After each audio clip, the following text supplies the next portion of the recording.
for their factory fill, as well as for the aftermarket service goods. So, the Ford dealers or Toyota dealers would be supplied directly by lubricant companies in a product branded Toyota or Ford. And so these would be called genuine part oils.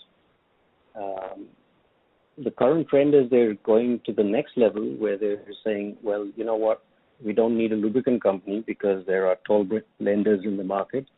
So we will procure additives, we will procure base oils, and we will define the formulation, and we'll ask the toll blender to blend it and supply it to us in a central warehouse or something. So that's where I'm distinguishing between private labels versus GPOs. They're both branded with the OEM branding, but it's really just participating more and more in the value chain. So that's kind of one segment where OEMs want a larger share of the pie, so to speak. But not all OEMs have been doing that. So a lot of the other OEMs like General Motors, Chrysler, they don't want to necessarily be a part of this.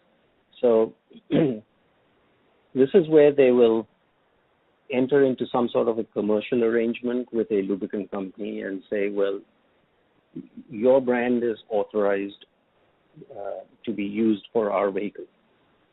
And so particularly when it comes to the in-warranty services, where consumers tend to take their cars back to the franchised workshops, they have a kind of a tighter hold on which lubricants are used.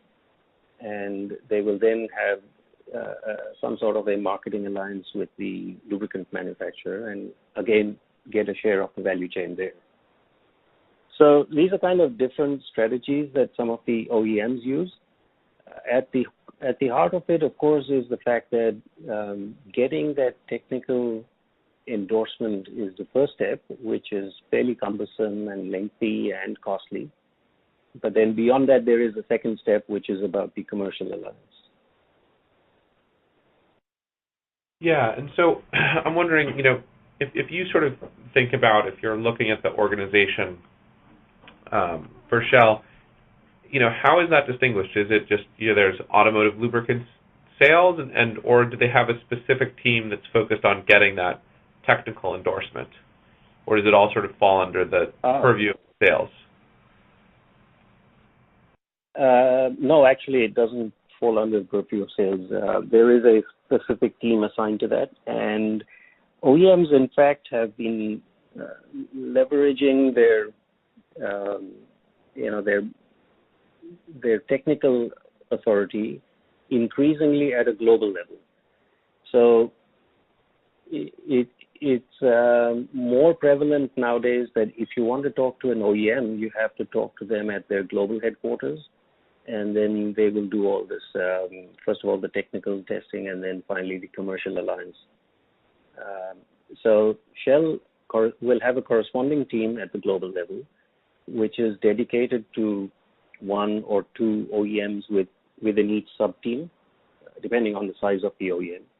And now, of course, even a company like Shell or probably the other big majors, they can't set up teams for every single OEM, so they prioritize.